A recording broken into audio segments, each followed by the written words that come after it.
Syekh Abdul Karim Al-Maqdisi menangis di depan Syekh Abdul Sattar, bercerita tentang tentara Israel di kampungnya Palestina mengambil pisau bayonet, mengumpulkan perempuan-perempuan hamil, lalu mereka tebak-tebakan, ini laki-laki apa perempuan? Laki-laki apa perempuan?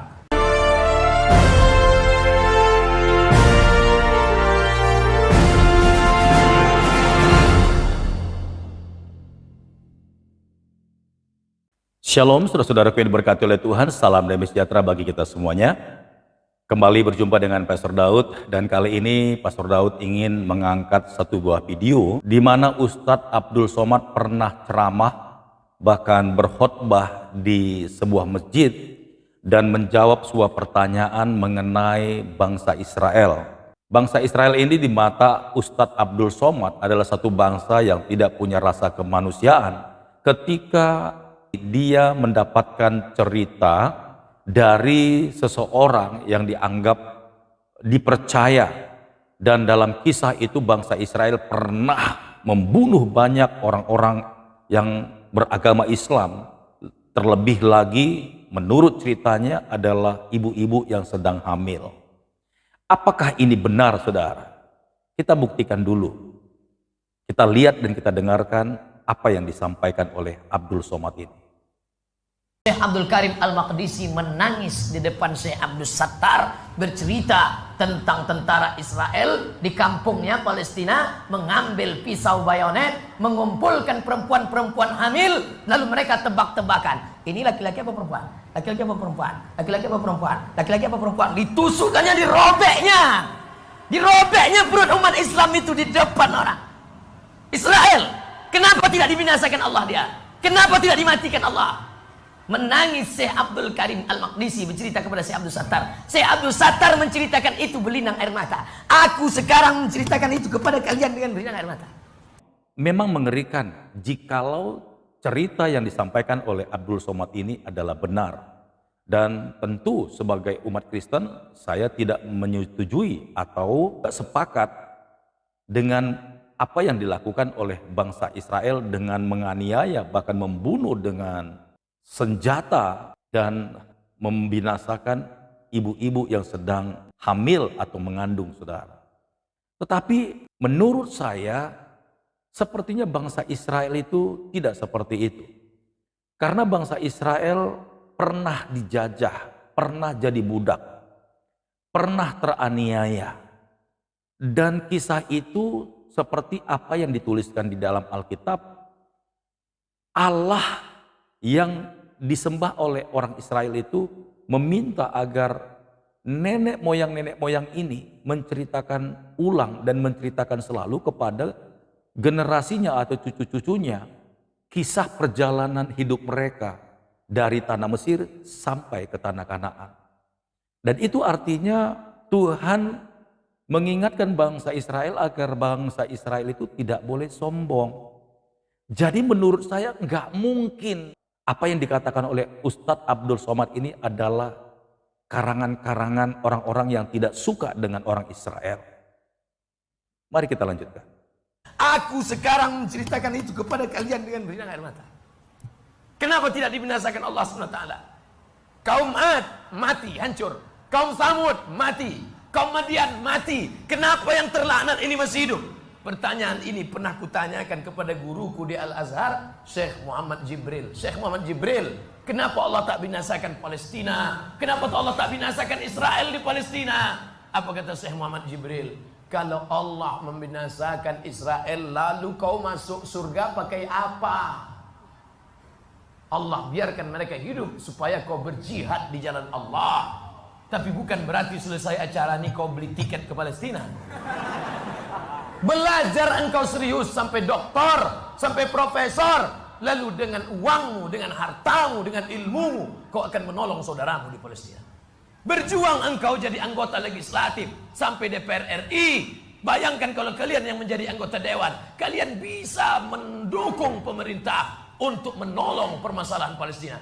Bisa kalian menerima, bisa memberikan bantuan. Betul? Setelah kita mendengar semua video yang disampaikan oleh Ustadz Abdul Somad ini, sekalipun video ini begitu pendek karena mengingat rentang waktu dalam konten ini tidak boleh terlalu panjang. Jadi saudara, ya apa yang dikatakan oleh Abdul Somad ini seperti mendoktrin umat Islam agar umat Islam itu benci dengan orang Israel. Padahal orang Israel, bangsa Israel itu tidak punya alasan untuk dibenci. Karena sebenarnya dia itu adalah satu bangsa yang sangat toleransi dan mengasihi orang. Dan saya melihat sendiri, baik di media sosial, di majalah-majalah atau di Facebook, apakah di YouTube, saudara, bangsa Israel itu ketika dia akan berperang sekalipun, kalau dia melihat musuhnya sedang berdoa kepada Allahnya atau lagi sembahyang, itu tentara Israel itu tidak mau mengusik mereka, bahkan menunggu mereka sampai selesai. Sampai seperti itu. Karena bangsa Israel itu bangsa yang selalu berurusan dengan Allah, dengan Tuhan, dengan Elohim. Ya, jadi mereka sangat takut untuk bertindak gegabah dan sembarangan. Jadi apa yang dikatakan oleh Ustadz Abdul Somad ini adalah sebuah pendoktrinan agar seluruh dunia membenci Israel. Dan bisa juga dari sisi lain.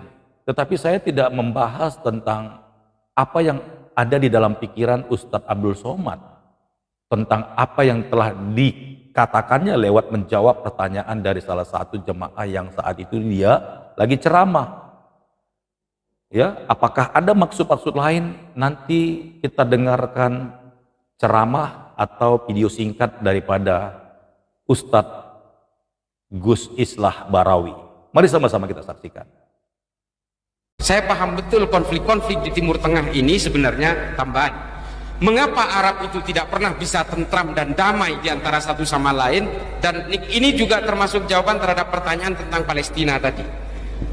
Persoalan Yerusalem ini adalah persoalan yang terjadi sejak berabad-abad. Dari sejak kekuasaan bangsa Romawi di bawah Titus Vespasian, pasukan Charlemagne, pasukan Templar, pasukan Salib, As-Soffah, dari kekuatan Harun al-Rashid sampai kekuasaan Kekaisaran Ottoman selalu menyerbu dan ingin menguasai Yerusalem.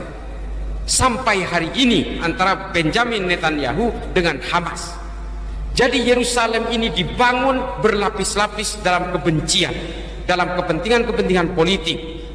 Robohnya bangunan-bangunan itu dipakai untuk bahan bangunan periode berikutnya. Nikah Yerusalem nikah ancor di bagian karena dia menjadi epicentrum perebutan politik atas nama agama.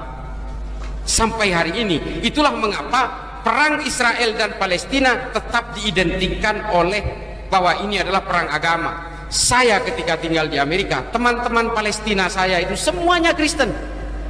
Orang-orang dari Ramallah yang mengungsi ke Amerika semuanya Kristen. Artinya ada nikah.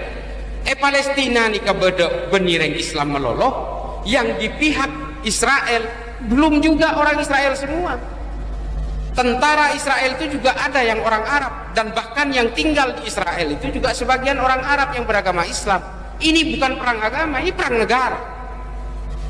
Jadi kalau kemudian ada orang memakai atribut Palestina, bahwa merasa bahwa Palestina itu identik dengan Islam, ini adalah upaya dari stigma dan framing dari kelompok Hizbut Tahrir.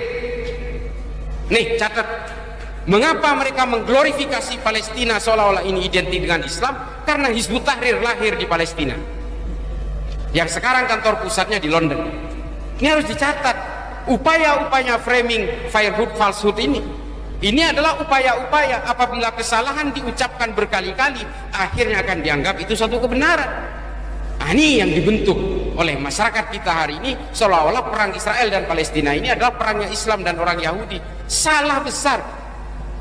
Sejarah perang tentang Yerusalem, tentang Baitul Maqdis ini sudah dimulai sejak sebelum era Kristen, era Islam, jauh sebelum itu. Ada nikah, ini nikah tambahan. Nah jadi pertanyaan kedua tambahan lagi, bahwa konflik tribalisme di Arab itu sudah terjadi sejak ribuan tahun yang lalu, mulai dari peperangan suku Aus dan Hazrat, tapi kemudian padam pada zaman Nabi hijrah ke Madinah. Ini padam, selesai semua, sehingga kemudian orang pribumi dan pendatang di Madinah dibelah oleh Nabi menjadi kaum Muhajirin dan kaum Ansor, lalu kemudian disatukan menjadi satu peradaban yang bernama peradaban Madinah. Selesai semua di dalam panji keislaman. Tapi kemudian pasca Nabi wafat, situasi politik di Madinah kemudian menjadi hancur lagi, hingga akhirnya orang Kristen dan orang Yahudi ngungsi ke pesisir Levan hingga ke Damaskus, ke Aleppo, ke Homs dan Raqqa di Suriah. Nah, ini kekeleron. Zaman Kanjeng Nabi semua bersatu, suku Aus, suku Hasrat, Islam, Kristen, Yahudi semua bersatu di Madinah. Setelah Nabi wafat, stabilitas politik yang menghancurkan peradaban Madinah, sehingga kemajemukan tidak terjadi lagi, peperangan sesama orang Islam terjadi, lalu kemudian saling bunuh sesama orang Islam terjadi. Nah, nikah mulai dari kepemimpinan Nabi ini konsepnya apa? Ini konsep Khalifah min hajin nubuwah cepon. Nabi nikah konsep kenabian ketika memimpin di Madinah. Setelah itu kan dipimpin oleh manusia biasa. Nah, mangken cepon, sistem khilafah ini adalah buatan Tuhan. Polana Nabi dimin jadi khalifah. Persoalannya, kalau memang khilafah ini dianggap sebagai ciptaan Tuhan, pasai rasa tetia Jibril, pasai rasa tetia pangeran. Dulu Nabi memimpin Madinah, yang negor langsung itu Allah kalau ada kesalahan. Kalau khilafah ini diterapkan hari ini, saya rasa bisa undang Allah untuk negor pemimpin hari ini. Tidak ada. Makanya konsep bernegara itu adalah konsep al-asobiyah tadi, kesepakatan bersama. Menabih kebetulan nikah beda salah, tekor sarang perwakilan rakyat. Inilah konsep al-asobiyahnya Ibnu Khaldun. Nah, kat ini kemangken sistem pak mangken cepon khilafah nikah buatan Tuhan. Jakal ngakale kule sarang sampean nikah kan, ini kan sebenarnya gerakan-gerakan narasi politisasi agama. Mereka ingin menguasai politik Indonesia dengan menunggangi agama, lalu mengatakan khilafah ini ciptaan Allah. Salah, ini keciptaan orang Romawi. Khilafah itu sudah ditemukan oleh bangsa Romawi 1300 tahun sebelum Islam memakai sistem ini. Namanya Respublika Romana, namanya monarki absoluto, namanya Concilium Plebis. Ini kan paling awal bisa sampai pasaran orang Hizbut Tahrir mangken. Oh, ini keboy-keboy pangeran. Ini kan kalau ngakale kulis sarang sampean. Ini keciptaan orang Romawi ini. Ini kan gaya Hizbut Tahrir untuk menguasai orang Indonesia secara politis mengatasnamakan Tuhan. Nah, nikah. Ya, setelah kita mendengarkan pernyataan dari Ustadz Gus Islah Baharawi, seorang pengajar, bahkan seorang tokoh ulama yang sangat dihormati dan disegani, dan orangnya cerdas, jujur, dan sangat berwibawa. Dan di dalam pikiran daripada Bapak Gus Islah ini tidak ada manipulatif data atau semua pengetahuan yang dia baca, bahkan yang dia lihat langsung, karena menurut cerita dan kesaksian daripada Bapak Gus Islah Bahrawi ini, dia pernah ke tempat di mana sejarah ini terjadi. Dan dia menggali sendiri, bahkan mencari tahu histori atau cerita yang sebenarnya. Jadi menurut jawaban daripada Gus Islah ini, apa yang disampaikan oleh Ustadz Abdul Somad adalah tidak benar. Ya, karena sangat miris sekali. Kita telah mendengarnya tadi bagaimana bahwa di negara Israel sendiri, tentara-tentaranya tidak semuanya orang Israel, ada orang Arab. Bahkan penduduk-penduduk yang ada di Israel pun banyak juga umat Islam. Jadi sangat berbanding terbalik dengan apa yang disampaikan oleh Ustadz Abdul Somad. Semoga umat Islam yang mendengarkan dan menyaksikan video ini tergugah, bahkan berubah, sehingga dapat mengambil keputusan, bahkan bertindak dengan hati-hati. Ya, banyak orang bisa ceramah dan terlihat seperti orang yang menjadi panutan atau yang kita anggap lebih rohani. Padahal bisa jadi ada maksud-maksud tertentu di dalam ceramah mereka untuk memprovokasi. Jadi hati-hati ketika kita mendengarkan ceramah.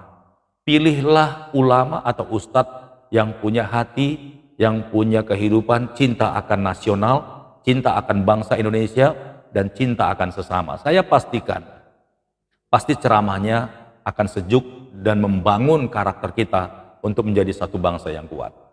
Sampai jumpa di video berikutnya. Salam dari Pastor Daud. Tuhan Yesus memberkati.